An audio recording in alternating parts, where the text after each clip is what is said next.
Yenə nə oldu bizə, kimin nəzərinə gəldik? Hər gün dava dalaşda bir-birimizi incitdik. Axı biz söz vermişdik, necə gözəl sevirdik. Qaydaq xoş günlərə, qaydaq xoş günlərə, biz təzədən doğular.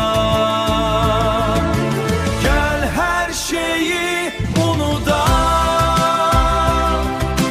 gəl yenidən başlayaq. Gəl hər şeyi unudaq, gəl yenidən başlayaq. Verək hələ yenə, bərk tutaq, buraxmayaq. Silək qəlbdən kədəri, eşq oduna qızınaq. Sənsiz keçən günləri qənim mənə dəyərli. Səni gözlər gözləri,